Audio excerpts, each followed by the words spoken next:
And so, we have close to 97% of Oregonians have some kind of insurance, and then obviously the attacks on healthcare are extremely concerning. Also, it's about half of all births are covered by Medicaid in Oregon, and people are really worried about it. So, what are your thoughts on how these policies are affecting women and access to healthcare? Oh, look, I think that the thing is, none of this can be viewed in a silo, right? So I think when you think about the messaging and how you're going to communicate so many of these things, right? So loss of people having access to Medicaid for whatever reason, whether it's work requirements or paperwork or whatever, means that more people will be uninsured. More people will still have to come to the emergency room for the care that they need. You're talking about the ACA credits, it's the same thing, right? So people that would otherwise either get preventative care or have a primary care doctor won't have them again, thinking about things like increasing access to clinics, increasing access to emergency departments. But most importantly, it's also an economics issue, right? Not just that it's going to be more Sure. expensive, but when you don't have access to preventative health care, when you can't afford your medications, when you have to go to the emergency room, right, which is an 8 hour visit for someone that could be taken care of in a 30-minute visit at a primary care doctor's office, right? These are days off of work. Right. And so I think a lot of times people need to understand, especially for women, right, who are oftentimes the caregiver and the breadwinner, which is a nearly impossible task.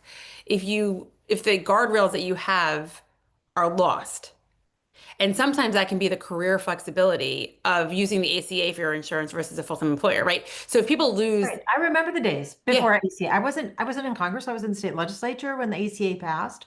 But what a new world it opened up for people. Because especially for anybody women, who right? didn't So, have right, anybody who didn't have employer provided health care, now they right. could get health care. I mean, if you think about how we got to employer-based health insurance, right, which was basically the idea that it was a tax credit for the employer if you could provide Yeah. insurance, and then you required people to be full-time because it was a fringe benefit for that kind of employment. Women often have to work part-time or certainly less than full-time Right. in order to have flexibility for things like after-school care, other childcare responsibilities. Right. That's another challenge I'm working on, solving the child care crisis. Right. But it's like, but even if you have childcare so far as you can afford a childcare facility, being able to leave work at 3 o'clock, 5 days a week may um, cause you to have to take a less than full-time job, which may affect your access to insurance. So women Right. oftentimes, aside from things like, harassment at work or flexibility on choosing your best salary, right? Like job Sure. negotiation. If you didn't have to negotiate your insurance for your job, you could negotiate for a higher salary,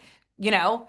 And so all these things have affected women more than men historically because if they have to provide the health insurance for their family, they have to provide it for their family. It's often because they don't have any other choice.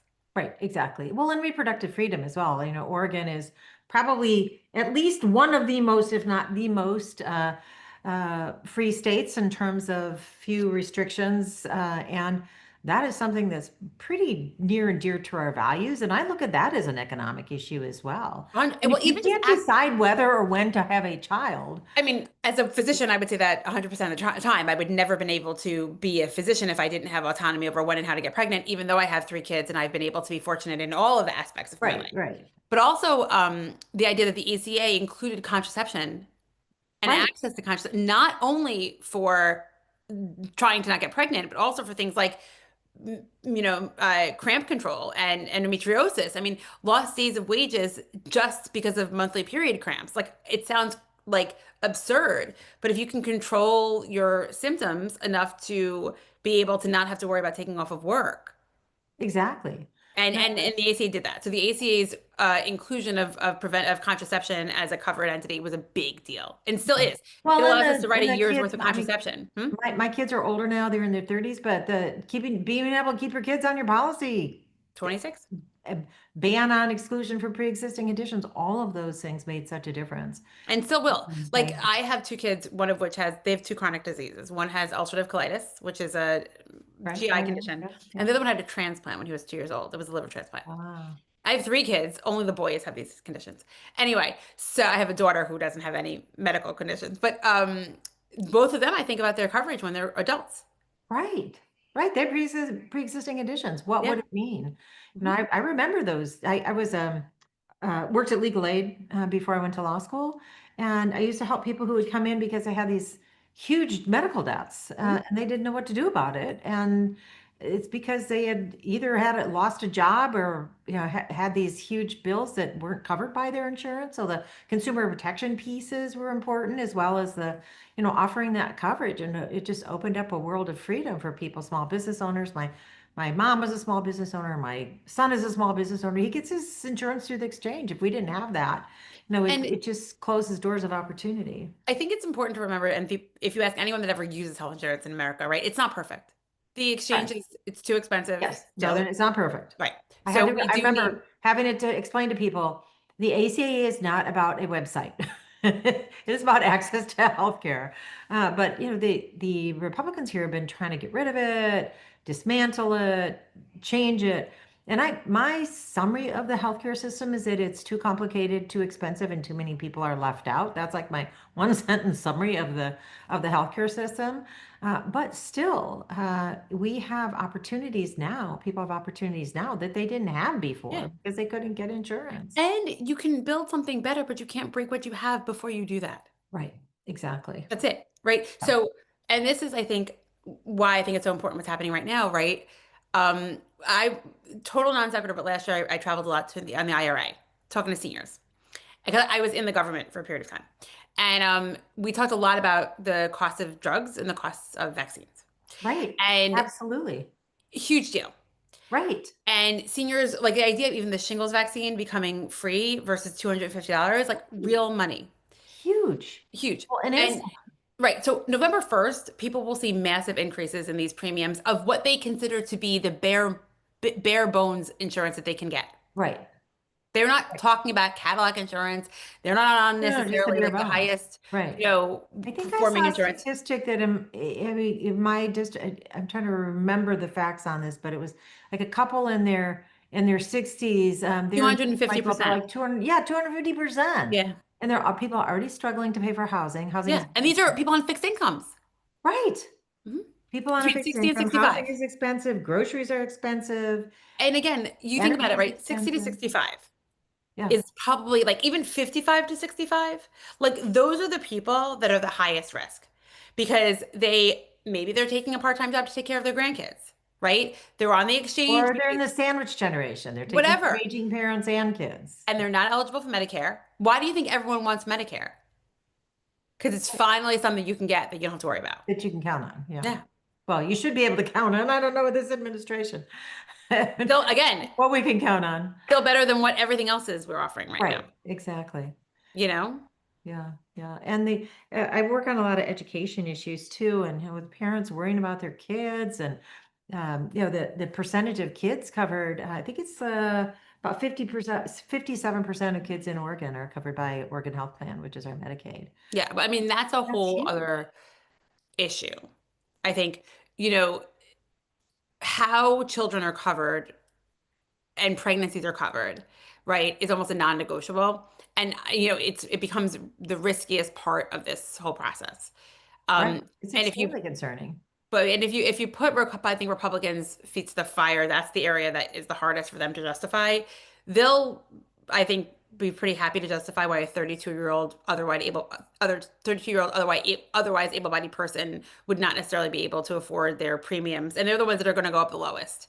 But again, at 55 to 65, that is to me the population of people that are highest risk right now of these tax credits expiring Right. and feeling it the most in their pocketbooks on November 15th. Yeah, it'll be really tough. And I know the speaker's saying, well, we don't need to deal with this till the end of the year, but people are getting their letters right now. They're getting notices, and now is the time if they want to change their plan, and they don't know what it's going to involve. It's And really you tough. can't build a world without planning. Right. Well, and I look at I represent Portland, which by the way is beautiful, thriving.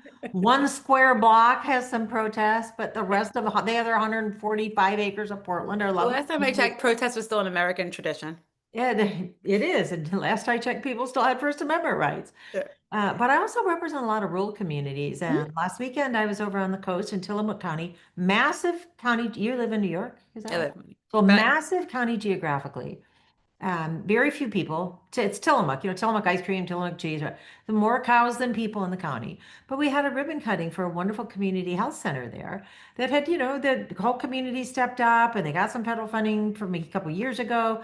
They got state funding. They had, philanthropy, and we did this ribbon cutting, and everybody was really excited to celebrate that.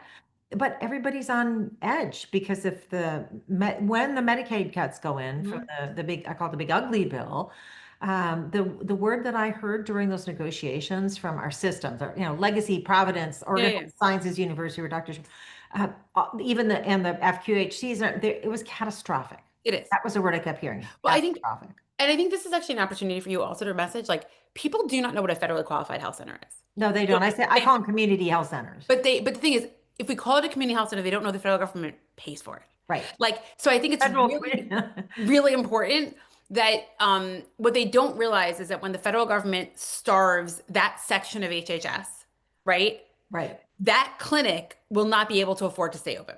But yeah, I mean, we saw during the pandemic, people wondering, look, why can't I get help? Where are the community health centers, and Right. who's in charge here, and who's going to Hmm. handle this? So we've underinvested in that, as a policymaker, I can say, I feel like we've underinvested in those community health centers. We need more, not less funding for them. And I mean, they do an amazing job, but with these Medicaid cuts, it's just going to be devastating, and And again, I think as that, you said, that affects everybody. but that's why I think that this moment is really important. If I had to leave you with one thing, which is that um, people are paying attention to this in a way that They they are. don't have the attention span to pay attention to things normally. Yeah. And for if ACA credits are not for the most vulnerable amongst us, they're actually for the kind of, I wouldn't even say working poor, they're for the working middle, Right. right? And yet we're also dealing with the Medicaid cuts. We're also dealing with Medicare issues. We're also going to deal with so many other ways in which Americans are going to affect this, feel this on their healthcare. And all of that will bleed into because, you know, we think that Aetna and Cigna and all those Blue Cross Blue Shields won't be affected, except they're all actually part of the same insurance pools, right? So who delivers a lot of the exchange programs? It's versions of these larger insurers, Sure. right? So I guess part of the Well, thing is, we have a high rates of Medicaid Advantage and Medicare Advantage. and Medicare Advantage is private insurance. I mean, Right. like it is. We So have I very think high that, rates of it in Oregon. yeah, yeah. So I think that one of the things people don't realize, they hear Medicare, they hear Medicaid, they don't think it's their Blue Cross Blue Shield. Right.